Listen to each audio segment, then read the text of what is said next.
Brucha at Shechina.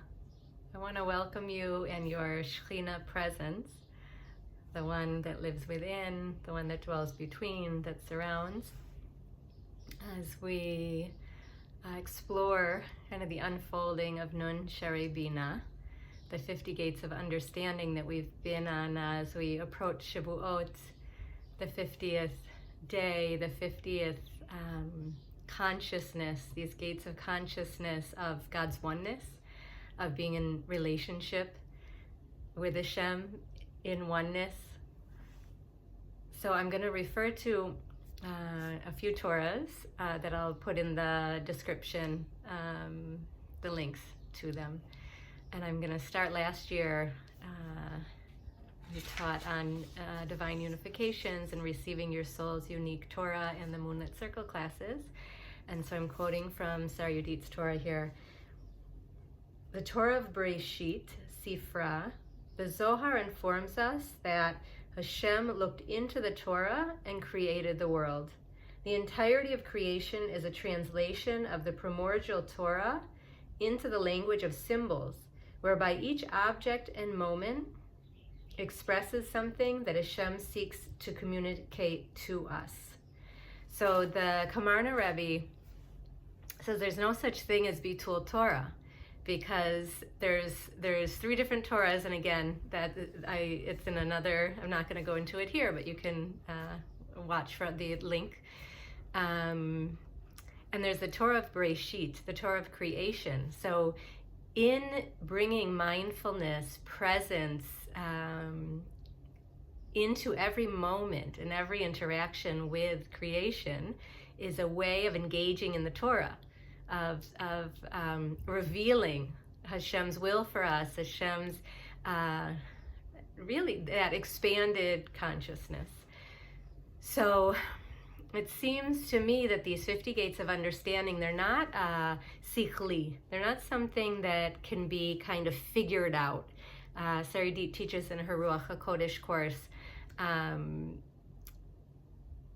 Ruach HaKodesh, you're not using like a fine, like a laser sharp focus. It's more we're opening up, expanding our consciousness to receive. And it's a very feminine way of being.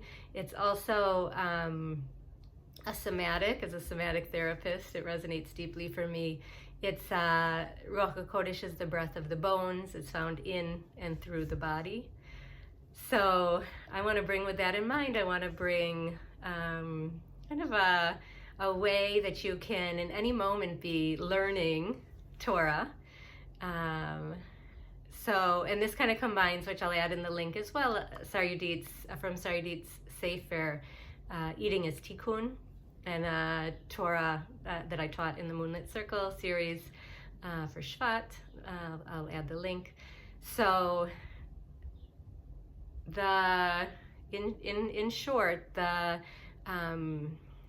there's vessels and there's lights, and the more complex vessel has more that we are, our vessel as humans is more complex than plants, minerals, animals, and that our ability to respond in any situation, to have free choice really in any situation, the capacity to respond in any, the greater the capacity we have to respond. So I have a lot to say about that, where we don't have free choice, where kind of our animal instincts take over, where our nervous system, our nefesh be'imi.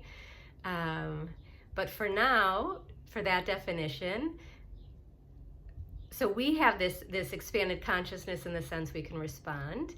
Plants, minerals, they were created closer to creation, to the first days of creation, and they have their lights are greater. They have a more simple kli vessel. They can't, a rock, the Beit Yaakov says, in awe, it can't move because it's in awe of Hashem's oneness. You can just think about nature, trees, and I heard mushrooms also, interweaving, and how they give nutrients to the other ones and support and protect and reach up to the sun. And there's such water. So their capacity to know God's oneness is higher, but they can't act on it. So as we eat, we're lifting up the sparks of consciousness as we use those sparks towards serving Hashem in this world. And we're also being lifted up by the what we're eating, and that we're taking in this consciousness. And that's where this to me is a kind of a meeting with the Nun Shari Binah. It came to me as I was eating a blueberry. So the blueberry has a very particular consciousness, spark of consciousness of knowing God's oneness. And it has a color, and it has a flavor, and it has a texture, it has an experience. So I want to invite us to, as you're eating, and then I'll kind of see how that ripples out, but kind of notice this opportunity to expand your consciousness by being present and mindful. When we're in our presence, where we open up to Hashem's presence. So open and mindful, again, the taste of it, and opening to receive that consciousness. Again, I don't think it's something that we can, you could figure out or even define, because each person has a different experience with it. But kind of this way of engaging with Torah, of learning of Hashem and who Hashem is in the world, and how Hashem expresses himself, herself, itself in the world. And so the way this ripples out for me is, say for emotions, sometimes say anger, it's such a strong, can feel like such a strong force, and we resist it, and we can kind of keep it down and keep it in and tense around it. And what if it were a way, one of the ideas about the Nun Shari Binah, of how we get to know it, is the 50 anthropomorphisms of Hashem. So the hand of God, the throne of God, and I wish I remembered if it's the Rambam or Sefer Yetzirah or another source. Later, maybe I can put in the description. So what if, as anger came, you were able to get curious about it as energy, as a quality, as a midah that Hashem also has. We see that in many places in the Torah, and get to know Hashem there. There's a power to it. There's eish, or through fire, through meditating on fire, get to know, and again on an inner kind of, how does anger feel in my cells? When the anger comes, what if I were to make space for its presence to be here and get to know it and have support for it? There's usually a very good reason that anger is here. A boundary's been crossed, somebody's threatening, I need protection. So making space, honoring that it's here, and the more that we can, it's almost that we're, as we bring our consciousness to it, we have more choice around then how to respond to it when it comes.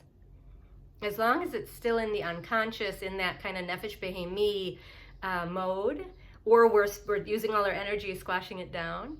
So those are, and really then it just goes on, anything, the ocean, drinking a cup of water, kind of how that soothes, how it feels on my skin, that these are all converging, these are all meetings, intimate meetings with HaKadosh Baruch Hu, and with the Shekhinah, as HaKadosh Baruch Hu is revealed in this world through these symbols, through these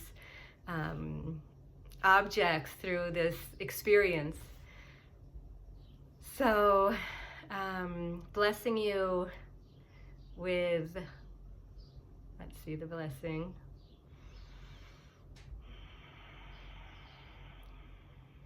And my friend Shavachaya said recently, to receive a blessing, to be blessed, is to be the blessing.